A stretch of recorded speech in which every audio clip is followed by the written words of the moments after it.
Would you please introduce yourself? I'm William Desmond. I go by Bill. Bill, would you tell me about your scouting experience and starting from your youth program?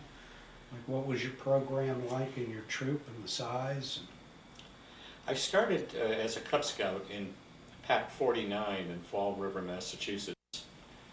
And that was outside of my neighborhood, so it was a little bit of a commute. I received the Arrow of Light in Pack 49, and then I transferred into Boy Scouts to Troop 6, also in Fall River, and that was my neighborhood troop. I was in Troop 6 for most of my early high school years, and then I went to a different high school out of the city, and the commute stopped scouting at that point. But during my youth, I was very active in scouting. Turns out I was the youngest Eagle Scout in our district, in our council, in fact, in 1957. Received my Eagle Scout in November of 1957. There was one court of honor for the whole council, and the council in those days was a metropolitan area, city, and the suburbs, so it wasn't like the big councils that we have now. But in my day, there was one Eagle Court of Honor in 1957, and there were 4 of us at that Court of Honor. So being an Eagle Scout was pretty unique. There weren't very many of us. Bill, how old were you when you received your I was 13. Yes, I was pretty young. I didn't do it deliberately, but it turned out to be the right thing to do. And I was also very lucky. And I'll talk about luck in a little bit, but as a Boy Scout, I was a assistant patrol leader, or patrol leader, or assistant senior patrol leader, or senior patrol leader, and a junior assistant scoutmaster. Junior assistant scoutmaster is not a term that we hear very much anymore, but it was a youth who was acting like a assistant scoutmaster. Troop 6 was a very old troop. It had been around for a long time. Just the number 6, such a low number, indicates that it had been around. And our scoutmaster was a retired man. His name was Tom Grady. I always thought that Tom was such an old man. And now as I reflect on it, he was probably younger than I am now, which is maybe still an old man. But Tom was old enough at the time to be, he was too old for World War II, so he was quite an elderly man. The troop was fairly large. I can't give you a specific number of youth and adults, but I do recall we met in the kindergarten of the school, and I can recall that there were 4 or 5 or maybe even more patrols that would line up in our ceremonies. So there was a good number of youth. In fact, all of my friends were Scouts. That's the way it was back in the 50s. As to adults in the unit, I remember some of them by memory. I can't remember their name. There had to be a half a dozen or more adults who were fairly faithful to scouting in Troop 6. Troop 6, and perhaps many of the troops in that part of Massachusetts, we did periodic camping. Scouting, as we say, scouting is outing, and we like to get the youth out these days. Many of our units do monthly camping. As I recall, Troop 6, we camped about once a quarter, and the troop did not own any of its equipment, so we usually went to scout reservations and use the facilities that were at the reservation. And most of the time we went to a local reservation called Camp Nokachoke. Now, if you ask me to spell Nokachoke, I can't do it now, but it was an Indian word, and I recall that the logo of Camp Nokachoke was an Indian head with a canoe in the background. There was a great big lake Nokachoke, and it was a very beautiful place. My mother, who was a registered nurse, was a stay-at-home mother, except during the summer. And during the summer, she worked as a staff nurse at a boys' residential camp. And as a result of that, I was able to go to this residential camp. And this is where the luck comes in that I mentioned earlier. at that camp, which was not a Boy Scout camp, I was able to receive swimming, life-saving, canoeing, sailing, rowing, very, very difficult merit badges to receive as a youth. I had a leg up on all of my fellow scouts because I had all of that. And as I think about merit badges, I had 31 when I got my Eagle. The hardest one was nature. And I can remember this vividly. The counselor was a man named Lincoln Ray. And I don't know what Mr. Ray did for a living. But for a year, Mr. Ray would come by, pick me up, just he and I, and we would go to his property out in the country, and we would do nature. And Mr. Ray wanted his nature scouts to understand a piece of property in the summer, winter, fall, and spring. And he had identifying flowers and birds and grasses and fish. I mean, it was a wonderful, beautiful country property. But it was so hard. And it was every Saturday. I made it. I don't know how I made it, but I made it. And that was my last merit badge before getting an Eagle Scout. So I became an Eagle Scout at age 13, pretty young. And the next year, I was able to go on the council contingent to the Valley Forge National Jamboree. Here I am, a 13-year-old Eagle Scout, but very young, probably one of the youngest boys in the troop. So I became an assistant patrol leader, which was just fine with me. But the 57 Jamboree was in Philadelphia. And we went down by train, and that was the first long train ride I had been on, and it was a great adventure. We went to Providence and then over to New York and then down to Philadelphia. We spent, I don't know how many days precisely, maybe 5 or 6 in Valley Forge. We went into the city and saw the Liberty Bell and had a great time. We went home on a train, and that's kind of a memorable experience. Going home, we all got strep throat, and the whole unit ended up in sick bay for about a week or two. And it's just one of the things that goes around. But it was a great adventure, notwithstanding strep throat. Had a great time. Had 50,000 of my closest friends there. Wonderful, wonderful time. I recommend these large Boy Scout events for anybody because it'll give a youth and an adult an experience that they wouldn't get in any other part of Scouting. So that was about the time that I entered into high school, freshman in high school. As I say, I went to a different school in a different community and became less active in Scouting and actually terminated it just before 17. And I stayed out of Scouting during my early adulthood. I had 4 daughters, and they were Girl Scouts. I took care of that responsibility. And then our son came along, and when he was ready to be a Cub Scout, I was ready to get back into Scouting. So I did at the Cub Scout level as an assistant den leader and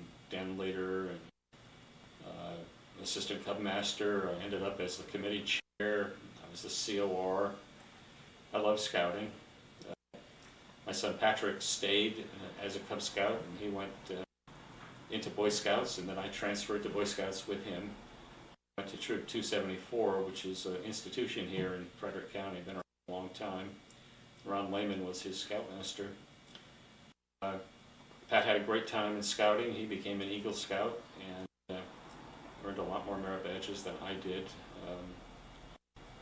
We had several expeditions with Ron. We went to Canada a couple of times, and Troop 274 at the time camped, I think, about 10 months of the year. So we did a lot of camping, a lot of cold weather camping, a lot of rainy day camping. It was a great experience. Pat went on to college, and I stayed in Scouting. I went from an assistant scoutmaster in Troop 274 to the committee chair,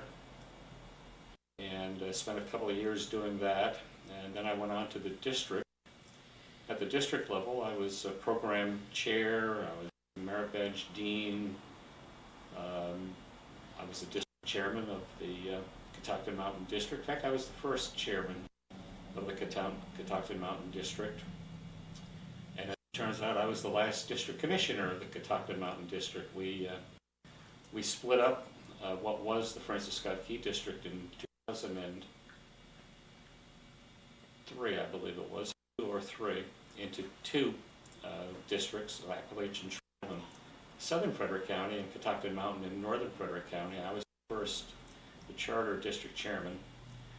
I did that for 2 years, and then I professionally was transferred into another job which had me on the road for more than I was home. So I took a break from scouting for a couple of years, came back in 2008 and have been very active in scouting since 2008, predominantly at the district level, trying to encourage adults to provide the best possible program for our children, for our youth. I was the district commissioner of the Francis Scott Key District for 5 years. The end of my term was January 1st last year. So I am now a unit commissioner and an assistant district commissioner, and co-chairman of the special event fundraising program that we have here in the district. So I've been involved in scouting for about 35 years or so. It's a great experience.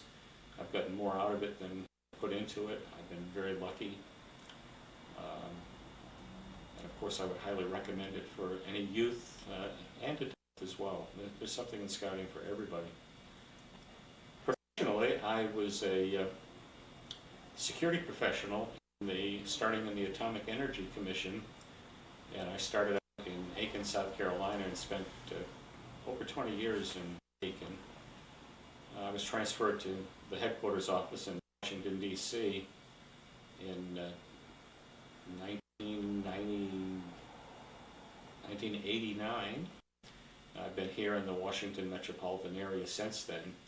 I was very lucky. I was more lucky than deserving, but I ended up my career in the National Nuclear Security Administration, which is the U.S. government entity that builds and maintains and refurbishes and dismantles nuclear weapons for the Department of Defense.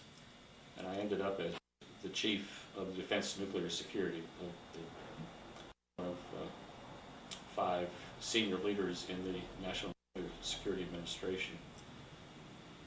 During my long 43 federal career, I was always in the security field, although I took a brief break for 4 years, and I worked non-proliferation programs in Russia, Kazakhstan, Belarus, and Ukraine. And the thrust of that work was to try to reduce the asymmetry between the Soviet, Russian inherited nuclear weapons complex and the U.S. nuclear weapons complex. They were about 5 times the size of the U.S. And our thrust of our program was to try to provide peaceful, non-weapons, technical employment opportunities for nuclear, chemical, biological, and missile delivery system scientists, engineers, and others. And this was what was called a brain drain program. Very exciting, very important, very difficult. Spent 2 weeks of every month in Eastern Europe. In spite of all of that, I never did learn the language. But I learned how to get along in those kind of different places, and it was just a great, very important thing to do for our country. So professionally, I had a wonderful, challenging career. Not everybody can say that they did something important and critical for the nation. I did something important and critical for the nation, and I'm very proud of that work. So my life has been scouting on one hand and doing great things for our country on the other. And they kind of come together.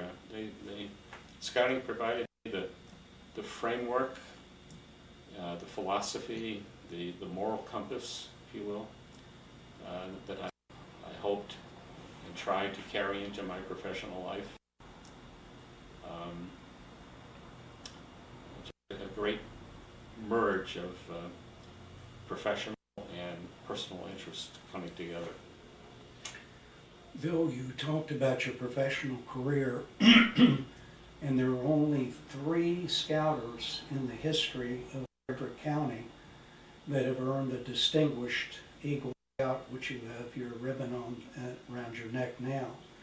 And obviously, that to qualify for that recognition, you have to excel in scouting, which you have obviously done, and your explanation of your professional career fulfilled that other part of the requirement to excel in your private life, your professional career.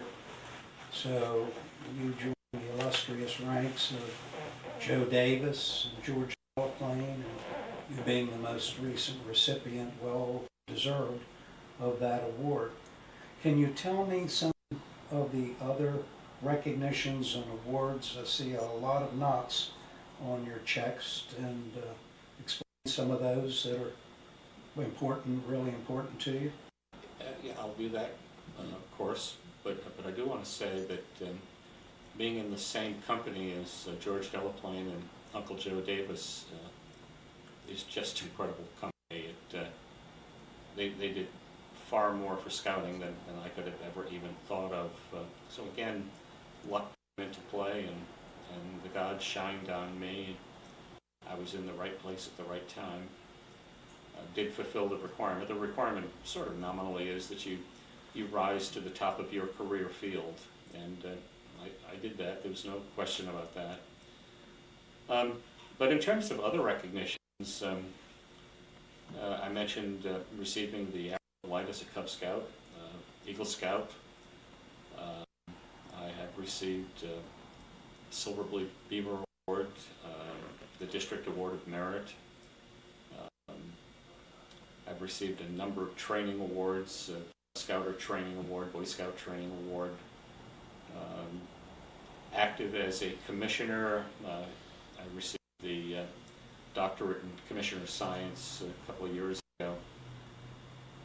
And it's kind of interesting. I do have a kind of a full chest of knots.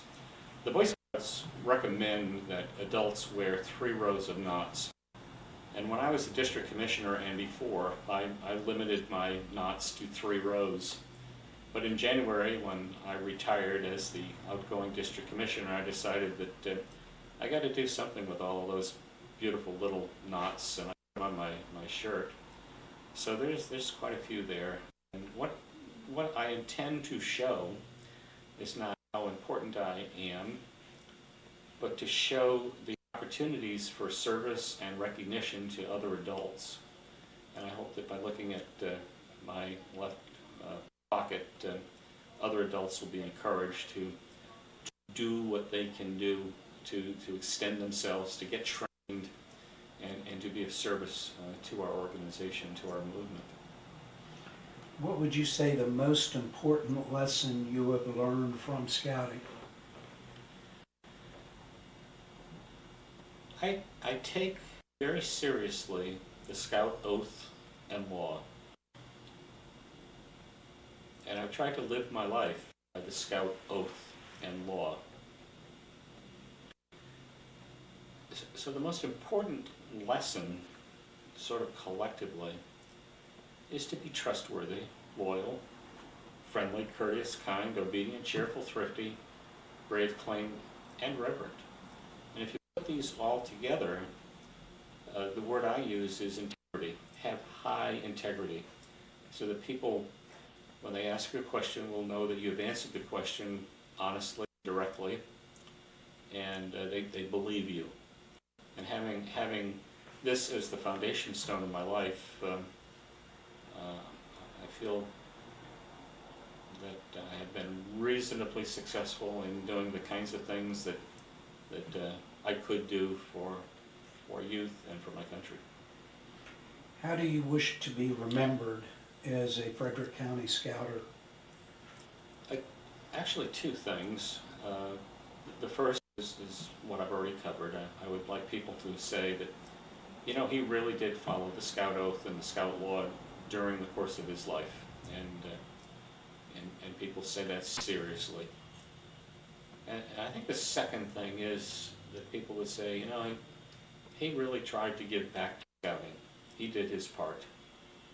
And those would be the two things that would make me feel very, very comforted as I move into other phases of our program.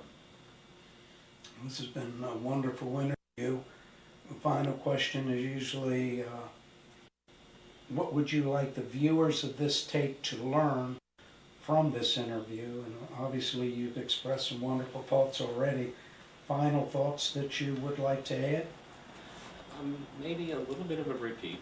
There is something in Scouting for every youth, boys and girls. There is something in Scouting for every adult, men and women. And not everybody has to be as active in Scouting as I have been as an adult. But I guarantee that if adults will think about providing service to our youth, they will get so much more than they put in. And for our youth, I would encourage them to learn the things from Scouting that they're not going to learn in any other program or activity, not sports, not technology, and the fact that we in Scouts know how to tie knots and build fires and camp out in the woods and enjoy rainy days. It is a unique mindset, I think, in our society today, and I would like to see every youth have the exposure to Scouting that I and my family have had. Bill, thank you for what you have done for Scouting, and this will conclude our interview. Thank you.